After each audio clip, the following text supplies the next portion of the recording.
अगर तुम रहम करे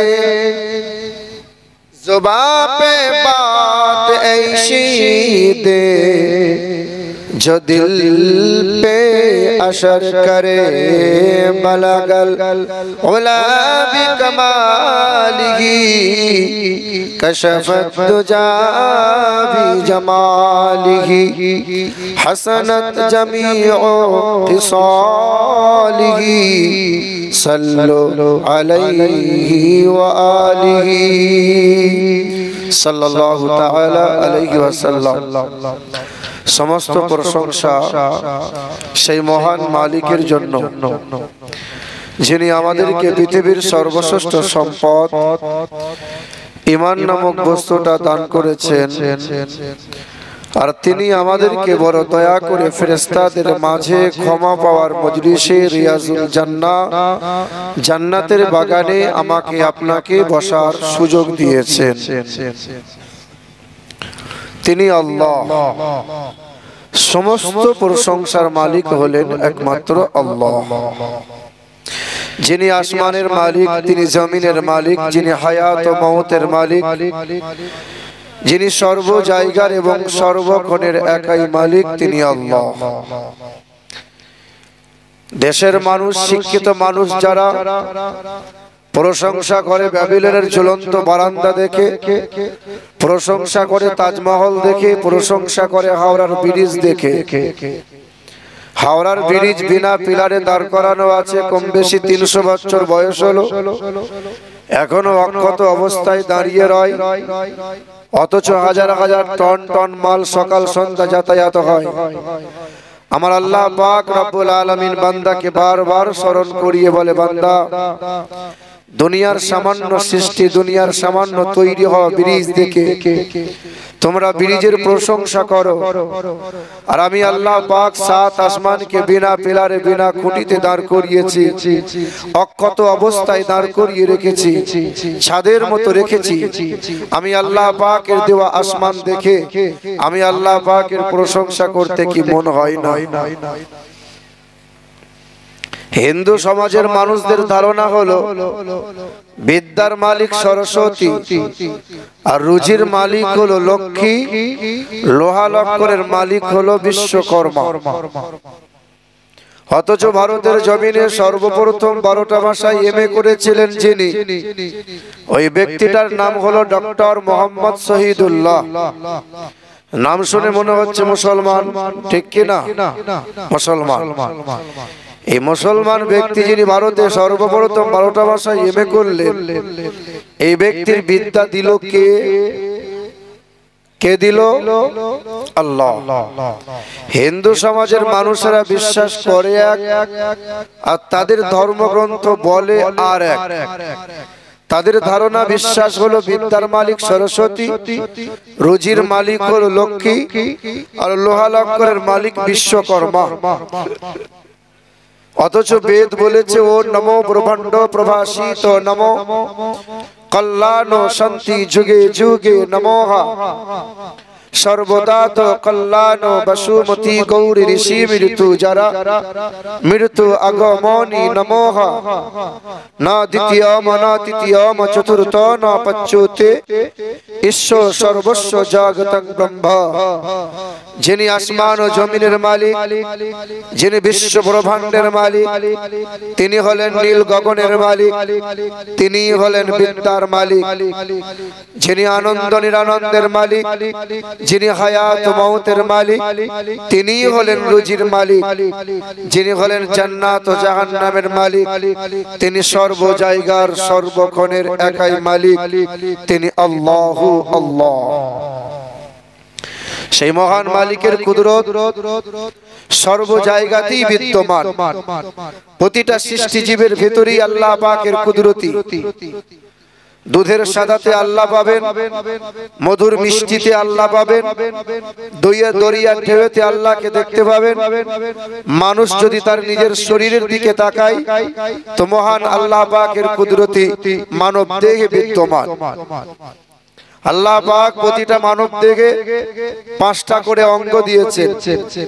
যে 5টা অঙ্গ পৃথিবীর জমিনে কোটি কোটি মানুষ বাস করে, আল্লাহ পাক দ্বিতীয় কোন ব্যক্তির সাথে আল্লাহ 5টা অঙ্গ মিল রাখেন নাই।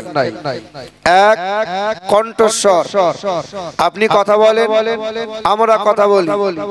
একটা শব্দ উচ্চারণ হতে গেলে 27টা স্তর পার করে একটা শব্দ উচ্চারণ হয়। আল্লাহ পাক যে আপনাকে কণ্ঠ দান করেছেন, আমাকে কণ্ঠ দান করেছেন। মাওলানা রবিউল ইসলাম সাহেব যে কণ্ঠে ওয়াজ করে গেলেন, ওই কণ্ঠ আমার কণ্ঠ আল্লাহ পাক দ্বিতীয় কোন ব্যক্তির সাথে মিল রাখেন নাই। দুই, জিহ্বা। এই জিহ্বায় রয়েছে 357টা মাংসের স্তর। বিভিন্ন প্রকারের খাবার খাবেন, বিভিন্ন স্বাদ আপনি গ্রহণ করবেন। আল্লাহ পাক রব্বুল আলামিন আপনাকে যে জিহ্বা দান করেছেন, আল্লাহ পাক দ্বিতীয় কোনো ব্যক্তির সাথে আপনার জিহ্বার মিল রাখেন নাই। তিন, আঙ্গুলের মাথার রেখা। এই আঙ্গুলের মাথার রেখাতে আছে 157টা রেখা। আল্লাহ পাক রব্বুল আলামিন আপনাকে যে রেখা দান করেছেন, পৃথিবীতে আরো কোটি কোটি মানুষ বাস করে, আল্লাহ পাক দ্বিতীয় কোনো ব্যক্তির সাথে আপনার রেখার মিল রাখেন নাই। চার, আমার আপনার দেহের চামড়া, স্কিন। আপনার দেহের চামড়া আপনার ছেলের মতো নয়, ভাতিজার চামড়া চাচার মতো নয়। অর্থাৎ ৯৭৬৮ প্রকারের স্কিন আমার আল্লাহ পাক দান করেছেন, কোন ব্যক্তির সাথে এই স্কিন, এই চামড়ার মিল রাখেন নাই। পাঁচ, আমার আপনার চোখের মণি। এই চোখের মণি থেকে ব্রেন পর্যন্ত লক্ষাধিক সূক্ষ্ম সূক্ষ্ম শিরা দিয়েছেন আল্লাহ পাক রব্বুল আলামিন। আপনাকে যে চোখের মণি দিয়েছেন, পৃথিবীতে আরো কোটি কোটি মানুষ বাস করে, আল্লাহ পাক কারো সাথে আপনার আমার চোখের মণির মিল রাখেন নাই। সমস্ত প্রশংসার মালিক হলেন আল্লাহ। কে বলো? আল্লাহ।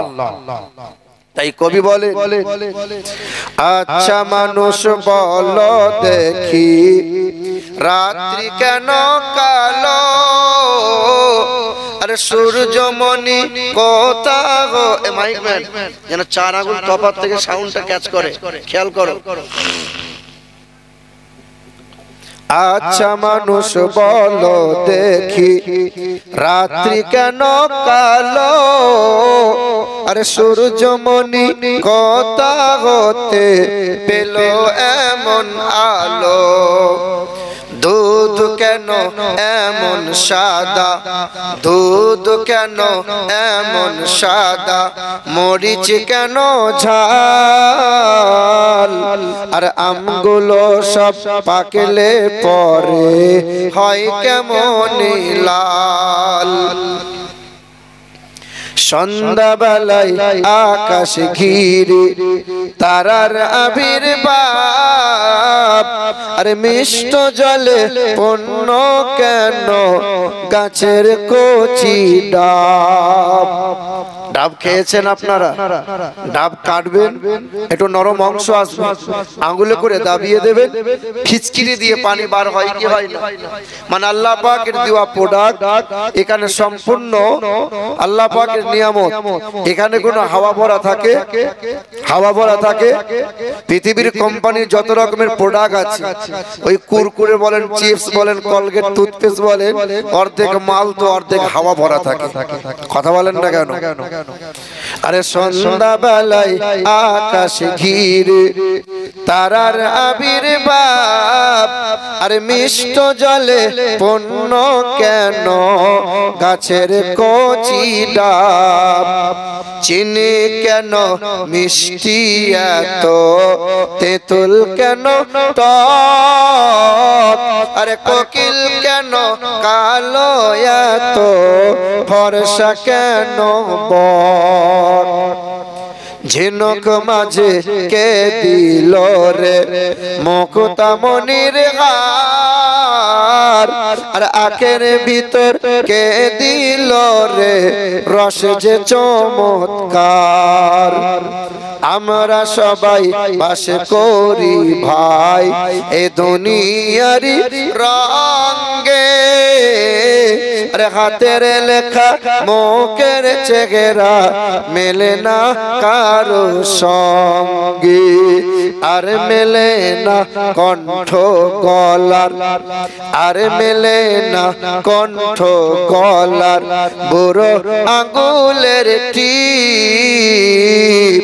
আর আল্লাহ তাআলা আছেন একজন, প্রমাণ হলো ঠিক, বলো লা ইলাহা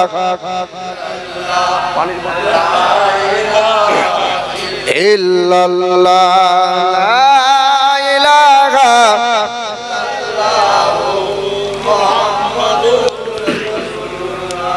আল্লাহুম্মা سيدنا مولانا محمد وعلى آله سيدنا صلى الله تعالى عليه وسلم। তারপরেই শতকোটি দরুদ আর সালাম মক্কার মতি, মদিনার জ্যোতি, দুই কুলের সাথী, উম্মতের কান্ডারি, আমার আপনার নবী, হায়াতুন নবী, দো জাহানের বাদশাহ, হাবিবে কিবরিয়া জনাবে মুহাম্মদুর রাসূলুল্লাহ সাল্লাল্লাহু তাআলা আলাইহি ওয়াসাল্লাম। উপস্থিত জ্ঞানী গুণী সম্মানীয় ওলামায়ে কিরামগণ, সম্মুখে বসে থাকা মুরব্বী বাবাজিরা, ভাইরা এবং পর্দার আড়ালে মা ও বোনেরা, যারা দাঁড়িয়ে আছেন বসার একটু জায়গা হলে খুব ভালো হতো। কমিটির ছেলে যারা, আমার ভাইগুলোকে একটু বসার জায়গা করে দেন। আমার শিক্ষিত মুসলমান, আমার সুধী মানুষেরা, এই দেশের মাটিতে বাস করি আমরা।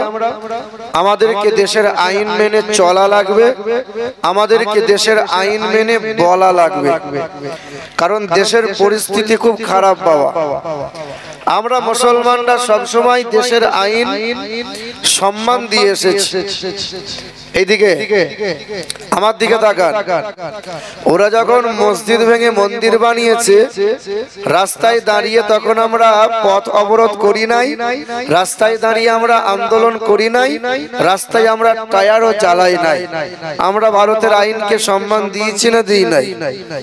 জেনে থাকবেন, 400 বছরের মসজিদ 1528 সালে তৈরি হয়েছিল।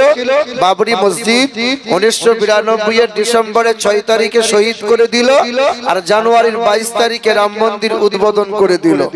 কম বেশি সবাই জানি আমরা।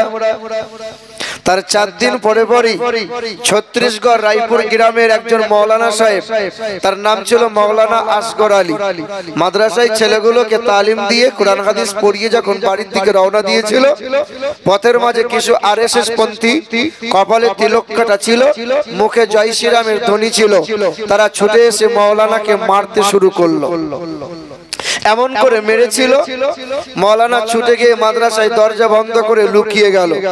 তারা দরজা ভেঙে মৌলানাকে টানতে টানতে ছেঁচড়াতে মারতে মারতে নিয়ে গেল। থানার সামনে নিয়ে গিয়েছিল।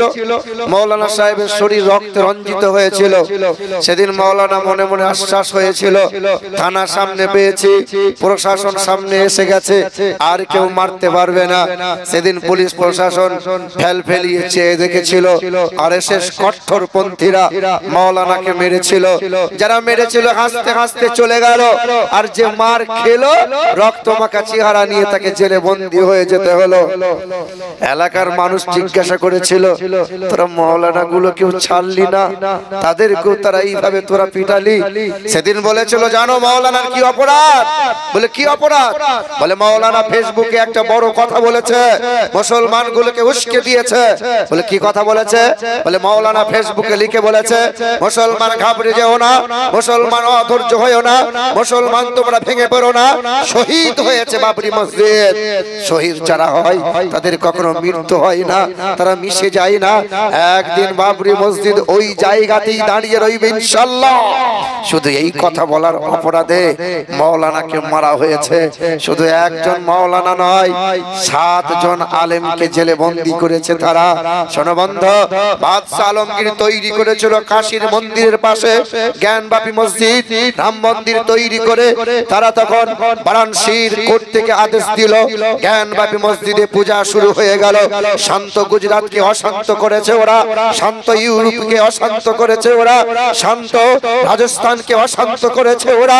সোনার বাংলা, শান্ত বাংলাকে অশান্ত করার জন্য কিছুদিন আগে একটা ভণ্ড সাধু, ভণ্ড বাবা কয়েকজন সাঙ্গ নিয়ে ওই মালদাহা ডিস্ট্রিক্টে কাজল থানার আন্ডারে জাতীয় সড়কের বাম পাশে মদিনার নকল করে ভারত এশিয়া মহাদেশের সবচেয়ে বড় মসজিদ শাহ সেকেন্দার বানিয়েছিল। 1359 সালে সেই তৈরি হওয়া মসজিদ 700 বছরের মসজিদ। যে মসজিদে 300টা গম্বুজ ছিল, যে মসজিদে 260টা থাম ছিল, পিলার ছিল। ভূমিকম্পের কারণে গম্বুজ পিলার গুলো ভেঙে গেল। আজ সেই মসজিদে আরবি লেখা দিয়ে দেওয়ালে লিখিত আছে কালো পাথরের উপরে, আজ মেহরাব আছে, আজ মেম্বার আছে। কিছুদিন আগে ভণ্ড বাবা একটা মোটা পাথর নিয়ে গিয়ে বলছে, ও নমঃ শিবায়, ও নমঃ শিবায়। এটা আদিনা মসজিদ নয়, এটা আমাদের আদিনাথ মন্দির। কি চাইছো বন্ধু? তবে বাংলার পুলিশ প্রশাসন অনেক ভালো, সঙ্গে সঙ্গে বেটার নামে মামলা করে বেটাকে আটক করে নিয়েছে। সোনার শান্ত বাংলাকে অশান্ত করতে দেব না। কখনো সন্দেশ খালি নিয়ে রাজনীতি করছে ওরা, কারণ সামনে ভোট আছে। যে কোনো উপায়ে হিন্দু মুসলমান বিভেদ লাগিয়ে দাও, ভোট স্বার্থ সিদ্ধির জন্য মারামারি হাঙ্গামা করো, আমাদের তো স্বার্থ পূরণ হবে। এ শিক্ষিত মুসলমান শুধু মানুষেরা শুনে রেখে দাও, হতে পারে ভারতবর্ষ হিন্দুস্তানের মাটি, মুসলমানের রক্ত দিয়ে এই দেশ হয়েছে খাঁটি। ইংরেজদের তাড়িয়ে আনিল যারা ভারতের স্বাধীনতা, মুছে গেল ইতিহাস হতে আজ তাদেরই কথা। ক্ষুদিরাম বাদল বিনয় দীনেশ প্রফুল্ল চাকি, এরাই এনেছে স্বাধীনতা, আর কেউ আনেনি নাকি। চারিদিকে দুশ্মন, ভেঙনা ভেঙনা মন, সাহস জমিয়ে রাখো বুকে, ঈমান জিন্দা করে জিহাদের হুঙ্কারে পরাজিত করো আজ শত্রুকে। চারিদিকে গাদ্দার ভিনদেশী দাবেদার, সজাগ দৃষ্টি রাখো সবে, সকল মির্জাফর বিদেশি গোলাম চোর, রুখতে তাদের আজ হবে। অনেক দামের দেশ, রক্ত ঘামের দেশ, মায়ার বাঁধন বড় বেশি। হিন্দু মুসলমান বৈধ বা খ্রিস্টান, আমরা সকলেই তো ভারতবাসী। কেন এত সংঘাত, কেন কিসের বিবাদ? ভাই ভাই রাখো হাত হাতে, সমরে পক্ষপাতী হয়েছে ষষ্ঠ জাতি। নজির দেখাও আজ দুনিয়াতে, জোরে বলো নারে তাকবীর, নারে তাকবীর।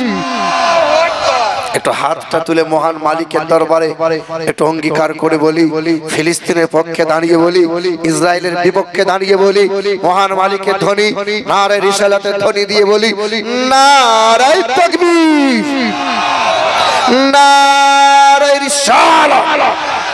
আল কোরআনের আলো, আল হাদিসের আলো, সুন্নিয়তের আলো, দ্বীন ইসলাম, মক্কা শরীফ, মদিনা শরীফ, ফুরফুরা শরীফ, নারে তাকবীর। এই মুসলমান শিক্ষিত বন্ধুরা, কিছুদিন আগে ওদের সরস্বতী পূজা হবে, রাস্তায় দাঁড়িয়ে চাঁদা তুলছিল। তো আমার গাড়িটা থামিয়েছে, তা আমাকে বলছে চাঁদা লাগবে। তা আমি বললাম, আমি মৌলানা সাহেবের কাছে তোরা চাঁদা নিবি? আমাদের চাঁদাতে তোদের পূজা হবে। বলে আপনি দেন না, অসুবিধা নেই, চালিয়ে নেবো। তা আমি চিন্তা করলাম টাকা তো যখন দেওয়া লাগবে তো দিতে হবে। 20 টাকার একটা নোট পকেটে ছিল বাপ। টাকাটা বার করে দেখছি রক্তের দাগ লাগা আছে, মানে রক্তের ছাপ আছে। তা আমি চিন্তা করলাম রক্তটা হতেও তো গরুর রক্ত তো হতে পারে, ঠিক না ভুল বলেন? অনেক সময় কসাইরা কি করে, এই রক্ত মাখা হাতে আবার টাকা নিয়ে পকেটে গুজে রাখে। হ্যাঁ, টাকাতে রক্ত লেগে থাকে অনেক টাকা। তা আমি বললাম, হ্যাঁ রে খোকা, এই টাকাতে না জানি গরুর রক্ত লেগে আছে বোধহয়, এই টাকা তোরা নিবি? তো বলছে অসুবিধা নাই, দেন না। আনো গঙ্গা জলে স্নান করে পাপ মুক্ত হস্তরা, আর টাকাতে যদি গরুর রক্ত লেগে থাকে কোন গঙ্গা জল দিয়ে ধুবি বাবা? তা হিন্দু ঘরের যুবক গুলো বলছে অসুবিধা নাই, দেন না।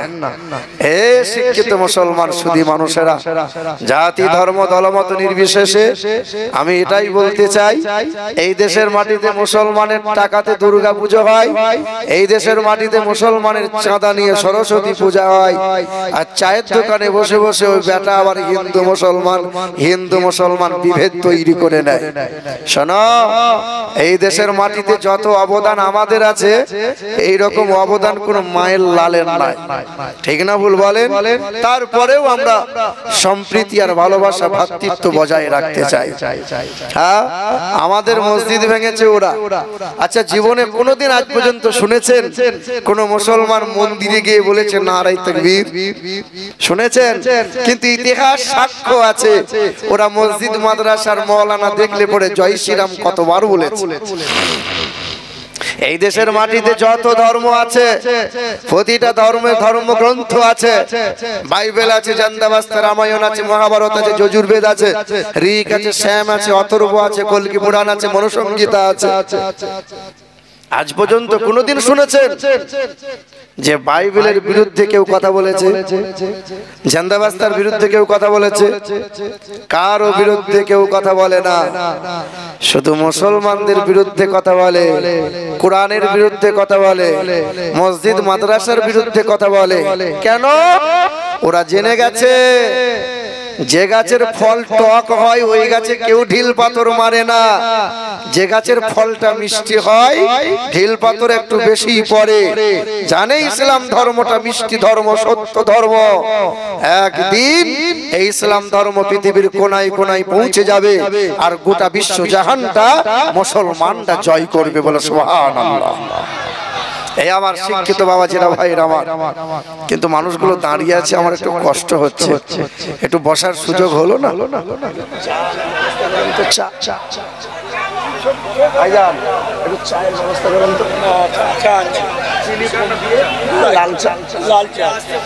একটু আগে আগে আসেন না আব্বা, একটু আগে আগে আসেন না, একটু আগিয়ে চলে আসেন না আব্বা, আসেন। জিকির করি লা ইলাহা, আগে আসেন। এই যে বলো লা ইলাহা ইল্লাল্লাহ, লা ইলাহা ইল্লাল্লাহু মুহাম্মাদুর রাসূলুল্লাহ। আল্লাহুম্মা, মধ্যখানে জায়গা ফাঁকা, আগে আসেন।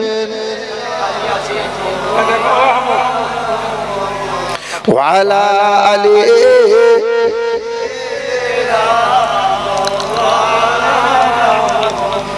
সাল্লাল্লাহু তাআলা আলাইহি ওয়াসাল্লাম। বাবা, এই দেশের মাটিতে বাস করি আমরা, দেশের আইন যেমন মানা লাগে, তো গরু ছাগলও এই দেশে বাস করে। গরু ছাগলকে দেশের আইন মানতে হয়, মানতে হয়, মানতে হয় না। সব জায়গায় ঘাড় নড়াবেন না, কথা বুঝে ঘাড় নড়াবেন। এই দিকে লক্ষ্য করেন, গরু ছাগল যেখানে ইচ্ছা সেখানে শোয়, গরু ছাগল যা চাইবে তা খেতে পারে, গরু ছাগল যা চাই যেখানে চাইবে সেখানে শুতে পারে। আমরা মানুষ, আমরা সব খাবার খেতে পারবো না, আমরা সব জায়গায় বসতে পারবো না, আমরা সব জায়গায় শুতে পারবো না। গরু ছাগল বলে অবলা প্রাণী বলে গরু ছাগলকে পেশাব করে পানি নিতে হয় না, কারণ গরু ছাগলের জন্য হিসেব লাগে না, গরু ছাগলের জন্য জান্নাত নাই, জাহান্নাম নাই, ঠিক না ভুল বলেন? আমরা মুসলমান, আমাদের জন্য জান্নাত আছে, জাহান্নাম আছে, আমাদেরকে হিসেব করে পা ফেলা লাগে। রাতের বেলায় যৌন মিলন করে সকাল বেলায় গরু ছাগলকে ফরজ গোসল করতে হয় না, কিন্তু আমরা অপবিত্র যখন হয়ে যাই পাক পবিত্র হওয়ার জন্য ফরজ গোসল করা লাগে কি লাগে না? লাগে। কারণ আমাদের জন্য হিসেব দেওয়া লাগবে, আমাদের জন্য জান্নাত আছে জাহান্নাম আছে।